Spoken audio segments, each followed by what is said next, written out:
Hello बच्चों, welcome back to my YouTube channel rare bid classes. I hope आप सभी लोग अच्छे होंगे और अच्छे से पढ़ाई कर रहे होंगे। तो आज का जो हमारा टॉपिक है वो है breathing and exchanges of gases. तो इस टॉपिक से रिलेटेड आज हम कुछ इंपॉर्टेंट क्वेश्चन करेंगे जो आपके नीट 2024 के लिए इंपॉर्टेंट होंगे।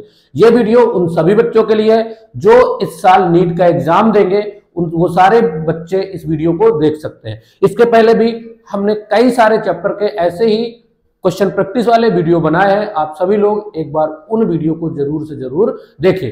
और जो बच्चे हमारे इस YouTube चैनल पे नए हैं उनको मैं बता दूं, यहाँ पे मैं नीट के एग्जाम के पहले सारे चैप्टर्स का चैप्टर वाइज मैं सारे चैप्टर का क्वेश्चन प्रैक्टिस कराऊंगा और कराते जा रहे। कुछ वीडियो हमने बना चुके हैं इसमें और कुछ वीडियो भी आगे आने वाले। तो आप सभी लोग अच्छे से पढ़िए और हमारे चैनल को सब्सक्राइब भी करिए, जिससे कि आपको तुरंत जो वीडियो आगे आ रहे हैं उसका फायदा उठा सके। तो अब हम यहां से स्टार्ट करते हैं, आगे हम लोग बढ़ते हैं अपने टॉपिक की तरफ। तो देखो यहां से आता है हमारा question number first. Question number first हमारा क्या कह रहा है? क्वेश्चन नंबर फर्स्ट देखो, what would possibly happen if a man reach mountain of high attitude. High altitude, तो यहां पे ऑप्शन की बात करें, ऑप्शन ए हमारा rate of respiration remain unchanged, option B है rate of respiration would increase, option C है rate of respiration would decrease और ऑप्शन डी है एनीथिंग फ्रॉम द अबव। अब देखो ध्यान से क्वेश्चन क्या रहा है। क्वेश्चन कह रहा है अगर कोई भी पर्सन, कोई भी मैन अगर माउंटेन के हाई एल्टीट्यूड पे पहुंचे, हाई एल्टीट्यूड पे जाए, तो वहां पे उसका ब्रीदिंग रेट कैसा हो जाएगा, मतलब उसमें क्या हो जाएगा, उसमें क्या क्या क्या चेंजेस आ सकते हैं। तो सीधी सी बात है, जब हम हाई एल्टीट्यूड में जाएंगे वहां पे ऑक्सीजन का जो अमाउंट है वो कम हो जाएगा, वहां पे ऑक्सीजन कम हो जाएगा और हमारे बॉडी को ऑक्सीजन की जरूरत पड़ेगी। तो जब ऑक्सीजन की जरूरत पड़ेगी तो हमारा ब्रीदिंग रेट जो है, हमारा रिस्पिरेशन रेट जो है वो बढ़ जाएगा। तो इसका सही ऑप्शन हो जाएगा ऑप्शन नंबर बी। क्लियर है बात? अब देखो question number second. Question number second क्या कह रहा है? क्वेश्चन नंबर सेकंड कह रहा है the percentage of CO2 in atmosphere is about. Option की बात करें, ऑप्शन ए है हमारा 0.03%, ऑप्शन बी है 0.3%, ऑप्शन सी है 3 to 6% और ऑप्शन डी है 36%। तो यहां पे बात कर रहा है CO2, कार्बन डाइऑक्साइड का कितना परसेंटेज है एटमॉस्फेयर में। तो कार्बन डाइऑक्साइड का जो परसेंटेज है वो है 0.03%। तो इसका सही आंसर हो जाएगा option number A. Next question देखो, question number third. Question number third क्या कह रहा है? क्वेश्चन नंबर थर्ड कह रहा है maximum amount of enzyme carbonic anhydrase is present in. Option की बात करें, ऑप्शन ए है हमारा ब्लड प्लाज्मा, ऑप्शन बी है RBC, ऑप्शन सी है WBC और ऑप्शन डी है प्लेटलेट। तो यहां पे बात कर रहा है maximum amount of enzyme carbonic anhydrase किसमें प्रेजेंट होता है? तो कार्बोनिक एनहाइड्रेज का जो मैक्सिमम अमाउंट होता है वो RBC में प्रेजेंट होता है। तो इसका सही ऑप्शन हो जाएगा option number B. Next question देखो, क्वेश्चन नंबर 4। क्वेश्चन नंबर 4 क्या कह रहा है? क्वेश्चन नंबर 4 कह रहा है maximum volume of air a person breathe out after a forceful inspiration is known as. Option की बात करें तो ऑप्शन ए हमारा वाइटल कैपेसिटी, ऑप्शन बी है टोटल लंग्स कैपेसिटी और ऑप्शन सी है एक्सपिरेटरी रिवर्स वॉल्यूम और ऑप्शन डी है फंक्शनल रिजिडुअल कैपेसिटी। तो यहां पे क्या कह रहा है? यहां पे बात कर रहा है अगर कोई पर्सन है, maximum value of the person breathe out कर रहा है आफ्टर कब? फोर्सफुल रिस्पिरेशन, ठीक है, फोर्सफुल इंस्पिरेशन। तो उसको हम क्या बोलेंगे? तो उसको हम बोलेंगे vital capacity. Option number A is the correct answer. Next question देखो, क्वेश्चन नंबर 5। क्वेश्चन नंबर 5 क्या कह रहा है? Where is respiratory centre located? Option A हमारा मेडुला, ऑप्शन बी है मिड ब्रेन, ऑप्शन सी है सेरिब्रम और ऑप्शन डी है हिंड ब्रेन। क्या बात कर रहा है, रिस्पिरेटरी सेंटर कहां पे प्रेजेंट होता है, तो रिस्पिरेटरी सेंटर जो प्रेजेंट होता है वो मेडुला पे होता है, तो इसका सही आंसर हो जाएगा option number A. Next question देखो, क्वेश्चन नंबर 6। क्वेश्चन नंबर 6 क्या कह रहा है, tidal volume is option A की बात करें, volume of air that enters और leaves the body during normal respiration. Option B की बात करें, volume of air left in lungs after expiration. Option C की बात करें, total volume of air that can be filled in lungs.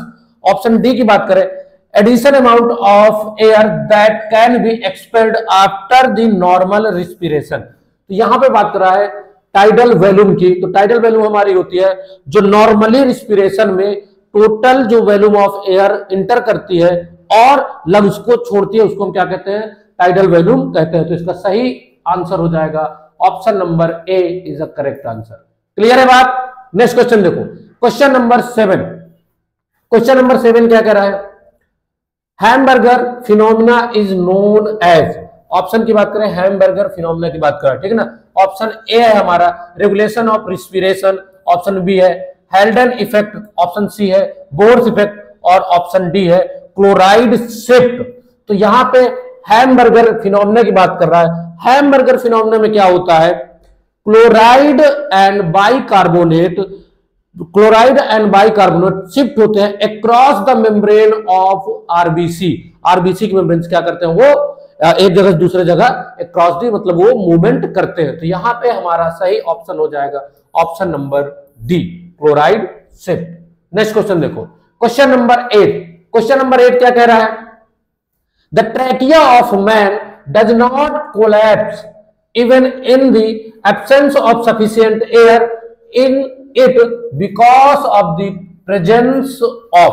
Option की बात करें, ऑप्शन ए है rings of chitin, option B है rings of bones, option C है rings of cartilage और ऑप्शन डी है टर्जिड प्रेशर।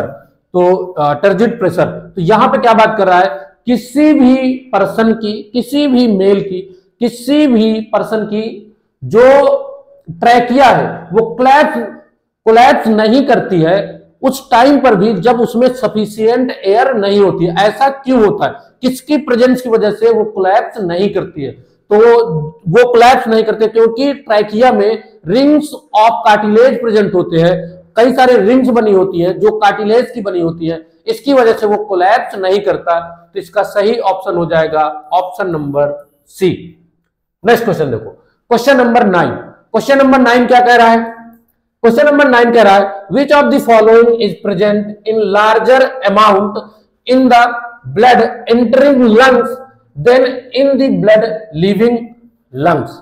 ऑप्शन की बात करें, कार्बन डाइऑक्साइड, ऑप्शन बी है ऑक्सीजन, ऑप्शन सी है बोथ ए एंड बी और ऑप्शन डी है नन ऑफ दीज। तो यहां पे क्या कह रहा है क्वेश्चन कह रहा है जब ब्लड लंग्स में इंटर करता है और उसके बाद निकलता है, तो निकलने वाले ब्लड में ऐसी कौन सी चीज है जो हाई अमाउंट में होती है, ज्यादा अमाउंट में होती है।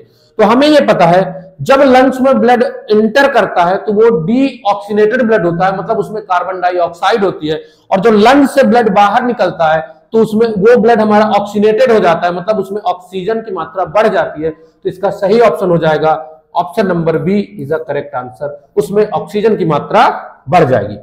नेक्स्ट क्वेश्चन देखो, क्वेश्चन नंबर 10। क्वेश्चन नंबर 10 क्या कर रहा है, normal respiration is regulated by. Normal respiration है वो किसके द्वारा रेगुलेट होती है। ऑप्शन ए की बात करें सेरिब्रम, ऑप्शन बी की बात करें मेडुला, ऑप्शन सी की बात करें सेरिबेलम और ऑप्शन डी की बात करें तो यहां पे है डायनसेफेलॉन। तो नॉर्मल रिस्पिरेशन जो है वो रेगुलेट करता है मेडुला, तो इसका सही आंसर हो जाएगा option number B. Next question देखो, क्वेश्चन नंबर 11। क्वेश्चन नंबर 11 क्या कह रहा है, respiratory organ of scorpion are. Scorpion का रिस्पिरेटरी ऑर्गन क्या है। ऑप्शन ए की बात करें ट्रैकिया, ऑप्शन बी की बात करें गिल्स, ऑप्शन सी की बात करें लंग्स और ऑप्शन डी हमारा बुक लंग्स। तो जो स्कॉर्पियन का रिस्पिरेटरी ऑर्गन होता है वो होता है बुक्स लंग्स, तो इसका डी ऑप्शन करेक्ट होगा। नेक्स्ट क्वेश्चन देखो, क्वेश्चन नंबर 11। क्वेश्चन नंबर 11 क्या कह रहा है, what affects formation of oxyhaemoglobin in the lungs. Lungs में ऑक्सी हीमोग्लोबिन के फॉर्मेशन को कौन इफेक्ट करता है? ऑप्शन की बात करें, ऑप्शन ए है amount of carbon monoxide in alveolar air. Option B की बात करें increase partially pressure of oxygen. Option C की बात करें decrease partially pressure of oxygen. और ऑप्शन डी है ऑल ऑफ दी एबव। तो इसका सही आंसर हो जाएगा जब ऑक्सी हीमोग्लोबिन का फॉर्मेशन होता है तो वहां पे ऑक्सीजन में जो पार्शियली प्रेशर है वो क्या होता है, बढ़ जाता है, इंक्रीज हो जाता है। तो इसका option number B is a correct answer. Next question देखो, क्वेश्चन नंबर 13। क्वेश्चन नंबर 13 क्या कह रहा है? Dissociation of oxyhaemoglobin into haemoglobin and oxygen may be increase if. Option A की बात करें pH of the blood increased. Option C की बात करें amount of CO2 in blood is increased. Option C की बात करें, ये ऑप्शन बी है, ऑप्शन सी की बात करें amount of fatty acid in reduce in the blood. और ऑप्शन डी हो जाएगा pH of the blood is reduce. तो यहां पे क्या कह रहा है, dissociation of oxyhaemoglobin into haemoglobin. तो हीमोग्लोबिन से ऑक्सी हीमोग्लोबिन तब बनता है जब H प्लस आयन प्रेजेंट होते हैं, मतलब कि pH क्या होता है, कम होता है। अब जैसे जैसे pH बढ़ेगा तो ऑक्सी हीमोग्लोबिन कन्वर्ट होने लगेगा किसमें, हीमोग्लोबिन में। तो यहां पे मेन क्या हो रहा है, pH अगर इंक्रीज होगा, pH इंक्रीज होगा, H प्लस आयन कम होंगे। तो इसका सही ऑप्शन हो जाएगा option number A is a correct answer, क्योंकि pH क्या हो जाएगा, इंक्रीज हो जाएगा। तो ऑक्सी हीमोग्लोबिन कन्वर्ट होना स्टार्ट हो जाएगा किसमें, हीमोग्लोबिन में। नेक्स्ट क्वेश्चन देखो, क्वेश्चन नंबर 14। क्वेश्चन नंबर 14 में क्या होगा, Bohr's effect is depicted bye या रिलेटेड बाय। ऑप्शन ए की बात करें increase partially pressure of O2 and pH। Option B है हमारा increase partially pressure of O2 pH and reduce partially pressure of CO2। Option C है हमारा increase partially pressure of O2 and partially pressure of CO2। और option D है dissociation of oxyhaemoglobin in is increased when CO2 is increased. अब देखो क्या कह रहा है यहां पे, बोर्स इफेक्ट हम कब, बोर्स इफेक्ट किससे रिलेटेड है, ये रिलेटेड है dissociation of oxyhaemoglobin is increased when CO2 is increase. जब CO2 इंक्रीज हो जाएगी तो ऑक्सोहीमोग्लोबिन क्या हो जाएगा, ऑक्सोहीमोग्लोबिन का डिसोसिएशन इंक्रीज हो जाएगा। तो इसका सही ऑप्शन हो जाएगा option number D is a correct answer. अभी जस्ट इसके पहले बताया, देखो डिसोसिएशन ऑफ ऑक्सीजन सबसे ज्यादा डिपेंड करता है ऑक्सीजन की अमाउंट पे और H प्लस के अमाउंट पे। मेनली जो H प्लस आयन होता है वही ऑक्सीजन को बाइंड करता है हीमोग्लोबिन के साथ। क्लियर है बात? तो अब ऑक्सीजन अगर हाई अमाउंट में है और H प्लस आयन मतलब वहां का pH क्या है, बहुत ही ज्यादा है, तो वहां पे ऑक्सोहीमोग्लोबिन का फॉर्मेशन नहीं होगा, वहां पे क्या हो जाएगा, डिसोसिएशन हो जाएगा। लेकिन H प्लस आयन प्रेजेंट है, उसके बाद H प्लस आयन प्रेजेंट है बट ऑक्सीजन कम है, कार्बन डाइऑक्साइड ज्यादा है, तो वहां पे भी ऑक्सोहीमोग्लोबिन का क्या होगा, डिसोसिएशन होगा। तो इसका सही ऑप्शन हो जाएगा ऑप्शन नंबर डी। नेक्स्ट देखो क्वेश्चन नंबर 15। क्वेश्चन नंबर 15 क्या कह रहा है, how is the capacity of binding of oxygen with haemoglobin affected by increased oxygen concentration in the blood. Option की बात करें यहां पे ऑप्शन ए है will decrease, will increase, remains unaffected और इनिशियली इंक्रीज लेटर डिक्रीज। तो यहां पे बात कर रहा है, यहां पे मेनली किसकी बात कर रहा है, कह रहा है ऑक्सीजन की बाइंडिंग विथ हीमोग्लोबिन, मतलब ऑक्सो हीमोग्लोबिन वहां पे बनेगा। Affected by increase oxygen concentrator, जब अगर हम ऑक्सीजन के कॉन्सेंट्रेशन को ब्लड में बढ़ा दें तो वहां पे क्या होगा, जो ऑक्सो हीमोग्लोबिन है या ऑक्सीजन जब बाइंड कर रही है किसके साथ, हीमोग्लोबिन के साथ, वो बढ़ेगा कि घटेगा। तो ऑक्सीजन हम लोग क्या कर रहे हैं, बढ़ा रहे हैं, इसलिए वो क्या होगा, विल इंक्रीज, वो बढ़ेगा। तो इसका option number B is a correct answer. Next question देखो, क्वेश्चन नंबर 16। क्वेश्चन नंबर 16 क्या कह रहा है, which of the following gas forms is stable compound by combining with haemoglobin of red blood cells. जो हीमोग्लोबिन है वो red blood sales के साथ जुड़ा होता है, वो किस गैस की वजह से स्टेबल कंपाउंड बनाता है या स्टेबल होता है? तो ऑप्शन की बात करें, ऑप्शन ए है ऑक्सीजन, ऑप्शन बी है कार्बन डाइऑक्साइड, ऑप्शन सी है नाइट्रोजन और ऑप्शन डी है कार्बन मोनोऑक्साइड। तो इसका सही आंसर हो जाएगा कार्बन मोनोऑक्साइड। नेक्स्ट क्वेश्चन देखो, क्वेश्चन नंबर 17। क्वेश्चन नंबर 17 क्या कह रहा है? A healthy person breathes in 1 minute. 1 minute में हेल्दी पर्सन कितने बार ब्रीथ करेगा? तो यहां पे ऑप्शन ए की बात करें तो ऑप्शन है 8 to 10 टाइम्स, ऑप्शन बी है 20 to 25 टाइम्स, ऑप्शन सी है 12 to 16 टाइम्स और ऑप्शन डी है 25 to 30 टाइम्स। तो इसका सही आंसर हो जाएगा 12 to 16 टाइम। नेक्स्ट क्वेश्चन देखो, क्वेश्चन नंबर 18। क्वेश्चन नंबर 18 क्या कह रहा है? In breathing movement air volume can be estimated by. Breathing moment में जो एयर वॉल्यूम है वो किससे एस्टिमेट की जाती है, किससे नापी जाती है? ऑप्शन ए की बात करें स्टेथोस्कोप, ऑप्शन बी है हाइड्रोमीटर, ऑप्शन सी है स्फेगमोमीटर और ऑप्शन डी है स्पायरोमीटर। तो यहां पे इसका जो सही आंसर हो जाएगा वो हो जाएगा स्पायरोमीटर। स्पायरोमीटर से हम लोग एयर वॉल्यूम को एस्टिमेट करते हैं, नापते हैं। अब यहाँ पे स्टेथोस्कोप की अगर बात करें तो इससे हम लोग हार्ट बीट नापते हैं, हार्ट बीट नापते हैं। अगर हम बात करें हाइग्रोमीटर की, हाइग्रोमीटर से हम नापते हैं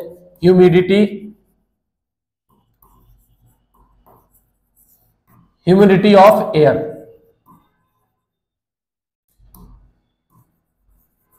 और अगर हम बात करें स्फेगमो नैनोमीटर की तो इससे हम नापते हैं blood pressure. Blood pressure clear है बात? ये चीज भी आप साथ में याद रखेंगे।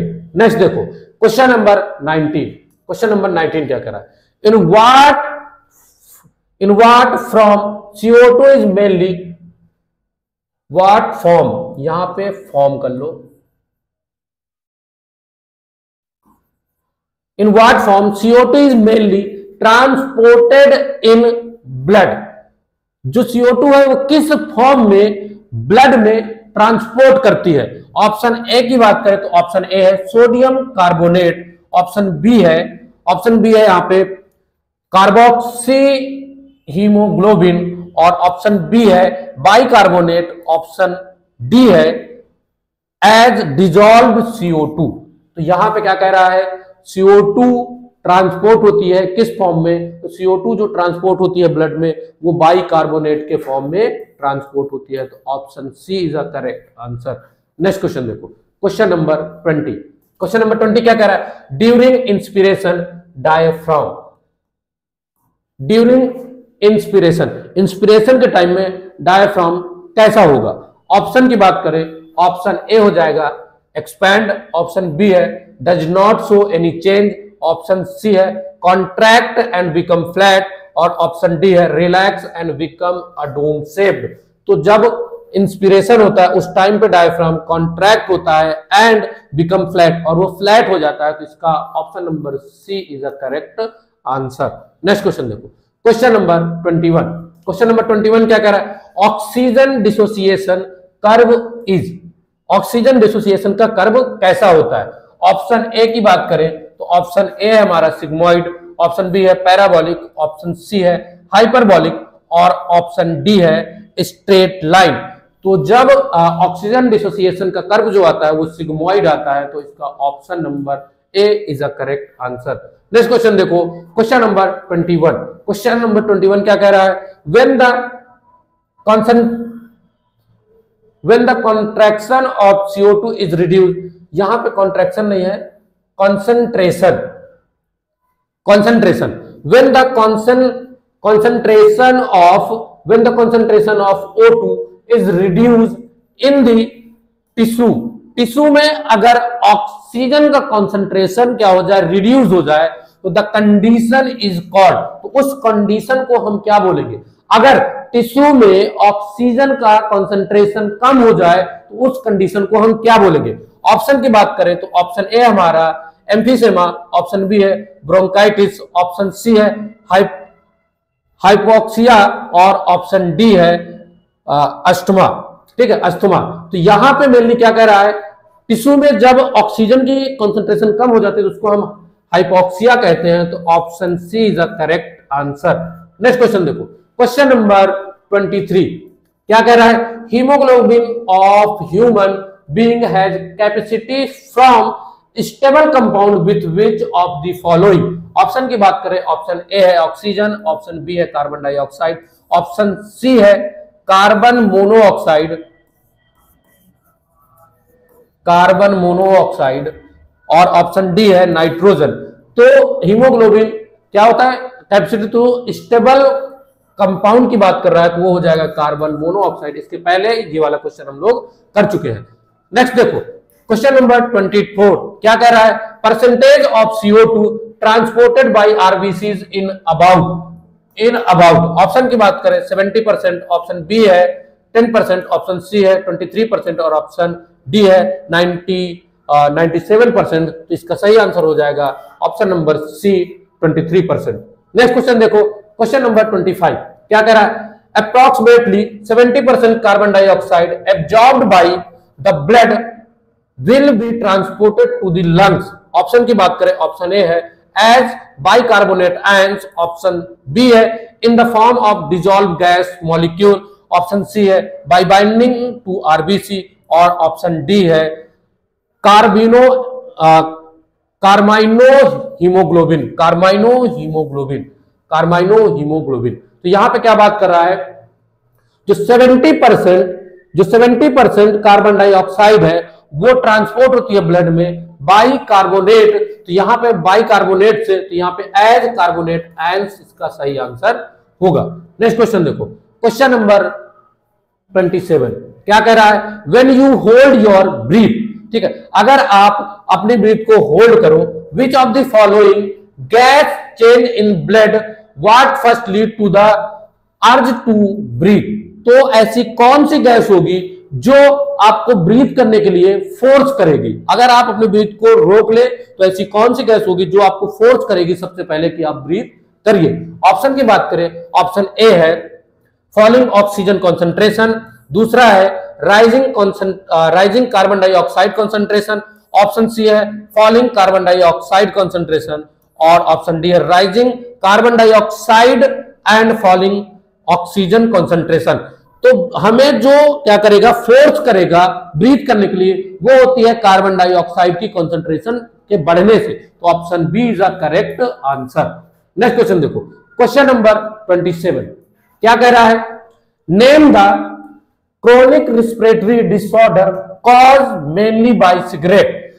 ऐसा कौन सा क्रोनिक रिस्पिरेटरी डिसऑर्डर है जो कि सिगरेट की वजह से होता है। ऑप्शन ए की बात करें एम्फीसेमा, ऑप्शन बी है एस्थमा, ऑप्शन सी है रिस्पिरेटरी एसिडोसिस और ऑप्शन डी है रिस्पिरेटरी एल्कोलासिस, ऑप्शन डी है रिस्पिरेटरी एल्कोलासिस। तो यहां पे बात कर रहा है सिगरेट के द्वारा, तो सिगरेट की वजह से एम्फीसेमा होता है। सिगरेट की वजह से क्या होता है, एम्फीसेमा होता है। अगर हम बात करें अस्थमा की तो ये क्या है, एक तरह का एलर्जिक रिएक्शन इसमें होती है। नेक्स्ट क्वेश्चन देखो, क्वेश्चन आ गया अस्थमा में भी एट्रीब्यूट टू। ऑप्शन की बात करें bacterial infection of the lungs, option C है allergic reaction of the mast cell in the lungs, option C है इन्फ्लेमेशन ऑफ ट्रैकिया और ऑप्शन डी है accumulation of fluid in the lungs. तो मैंने अभी आपको बताया कि अस्थमा जो होता है वो एट्रीब्यूट करता है किसकी वजह से, अस्थमा किसकी वजह से होता है, एलर्जिक रिएक्शन की वजह से होता है। तो option number B is a correct answer. Next question देखो, क्वेश्चन नंबर 29 क्या कह रहा है, identify the wrong statement with reference to transport of oxygen. Transport of oxygen के लिए इसमें से कौन सा रॉन्ग स्टेटमेंट है। ऑप्शन ए की बात करें, option A partially pressure of carbon dioxide can interfere with oxygen binding with hemoglobin।